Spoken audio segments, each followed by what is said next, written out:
नमस्कार दोस्तों। बीजेपी की सरकार या तो 50 साल पीछे के मामलों में जीती है या आगे के 50 सालों की बात करती है। वर्तमान की बात करना तो बीजेपी को आता ही नहीं है, खासकर मोदी जी को। आजकल वो 2047 के सपने बेच रहे हैं। या फिर वो बात करेंगे 1947 की, या फिर अब वो बात कर रहे हैं 2047 की। उनको आज वर्तमान 2025 की बात करनी ही नहीं। जब वो 2014 में सत्ता में आए थे तो ना तो उन्होंने 2014 में बात की वर्तमान की, ना 15 में। देखते देखते तीसरे कार्यकाल की पहली साल निकल गई है, यानी कुल 11 साल मोदी जी को सत्ता में रहते हुए निकल चुके हैं। लेकिन क्या मजाल के वो वर्तमान के बारे में बातचीत कर लें, देश के बारे में बातचीत कर लें। देश से ज़्यादा तो बीजेपी की प्रवक्ता पाकिस्तान के बारे में बात करते हैं। पाकिस्तान जैसे उनका देश हो, पाकिस्तान के डेवलपमेंट के, वहाँ की जीडीपी के बारे में, वहाँ की प्रोग्रेस, वहाँ के पेट्रोल, वहाँ के डीजल, वहाँ की प्याज के बारे में बात करते हैं।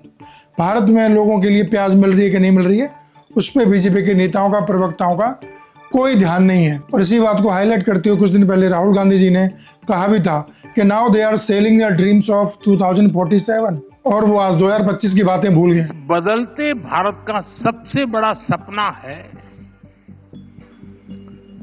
2047 तक विकसित भारत। शिक्षा के मामले में क्या हो रहा है, बेरोजगारी क्या हो रहा है, महंगाई के बारे में क्या हो रहा है, पाकिस्तान के साथ युद्ध होने के बाद भारत अकेला थकेला क्यों पड़ गया, विदेश नीति में भारत क्यों फेल हो रहा है, भारत की प्रति व्यक्ति आय क्यों घट रही है, अमीरों की और गरीबों की खाई क्यों बढ़ रही है, उस तरफ कोई ध्यान नहीं है। दिल्ली में बीजेपी की सरकार आते ही वहाँ से 10 साल और 15 साल के वाहनों को देखते ही स्क्रैप कर देने, जब्त कर लेने की घोषणा आ गई है। जबकि पॉल्यूशन सर्टिफिकेट किस लिए बनाया गया था? 6 महीने के अंदर सर्टिफिकेट रिन्यू कराना होता है, पॉल्यूशन सर्टिफिकेट, वो क्यों लाया गया था? क्या ये एक माइंडफुल थॉट था कि अचानक से जो गाड़ियाँ चलाई नहीं गई हैं, जो गाड़ियाँ 50,000 किलोमीटर भी नहीं चली हैं, लेकिन 10 साल हो गए उनको, देखते देखते बाहर फेंक दिया जाएगा और वो पेट्रोल डीजल भरवाने के लिए नोएडा से गुड़गांव की तरफ रुख करेंगे। खैर, अगर आज की बात करें तो बीजेपी कई चीज़ जिन पर बहुत जोर देती है, जैसे कि हेल्थ सेक्टर, जैसे कि डिजिटल रिवोल्यूशन, डिजिटल क्रांति, यूपीआई पेमेंट वगैरह। बच्चे लैपटॉप लाना चाहते हैं, भारत सरकार की डिजिटल क्रांति में साथ देना चाहते हैं, लेकिन आपको पता है कि लैपटॉप पे 18% जीएसटी लगाया जाता है। लोग हेल्थ इंश्योरेंस करवाना चाहते हैं, प्रीमियम भरना चाहते हैं, but do you know 18% GST health insurance पे? आपको मालूम है कनाडा, ब्रिटेन, संयुक्त राज्य अमेरिका से भी ज़्यादा दर है हेल्थ इंश्योरेंस के ऊपर। तो लोग कैसे हेल्थ इंश्योरेंस कराएंगे, कैसे डिजिटल क्रांति करेंगे, जब आप जरूरी चीज़ों पे जो देश को प्रगति में सहायक हैं उन पे आप भर भर के जीएसटी ले रहे हैं। तीसरी बात जो आज ध्यान देना चाहिए, ब्लैक मनी। सरकार में आने से पहले 2014 से पहले हम 100 दिन में कमेटी बना के काला धन वापस ले आएंगे।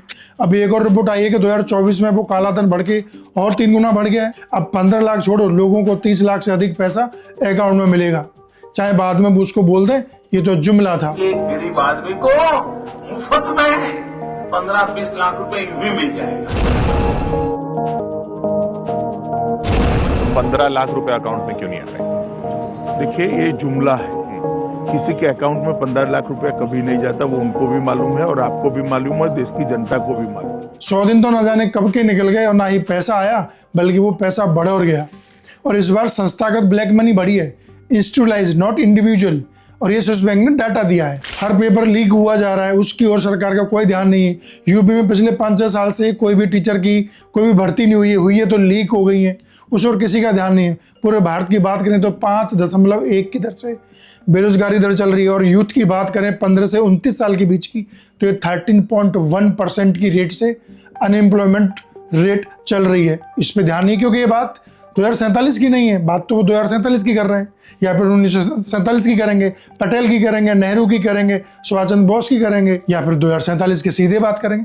आज में तो वो जीना जानते ही नहीं है। और देश की जनता को इतना उल्लू समझते हैं वो कि हम 2047 की बात करेंगे, 2047 के सपने बेचेंगे और खरीदार हमें मिल जाएंगे। भारत देश के निवासियों को बताना पड़ेगा कि भैया आज की बात करो, आज की इन्फ्लेशन रेट, आज महंगाई दर पे बात करो, रोजगार दो।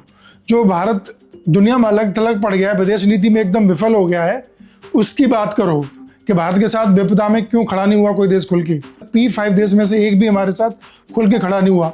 इनके जवाब देने के लिए समय ही नहीं है बीजेपी के पास, और ना ही उनसे मीडिया ही सवाल करेगा, क्योंकि मीडिया तो आपको पता ही है उसके क्या चाल ढाल है। तो भैया बीजेपी वालों, नेताओं, प्रवक्ताओं, 2025 की 2026 की बात कब करोगे? कब करोगे? आपके कहाँ गए make in India, Namami Gange, ये सब कहाँ गए? सब गायब हो गए आपके नारे।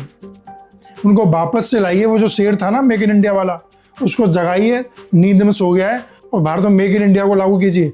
डिजिटल क्रांति लानी है तो लैपटॉप मोबाइल से जीएसटी कम कीजिए। अगर लोगों को फिट रखना है, उनकी स्वास्थ्य की ओर सच में ध्यान देना चाहते हो ना आप लोग, तो वो जीएसटी कम करो भाई, तभी जाके आदमी प्रीमियम भर पाएगा।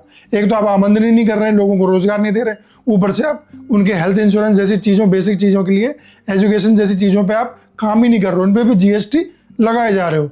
उम्मीद है सरकार इन चीज़ों पे ध्यान देगी और जनता भी ध्यान देगी और अगले चुनाव में इन चीज़ों का जवाब मांगेगी। नमस्कार।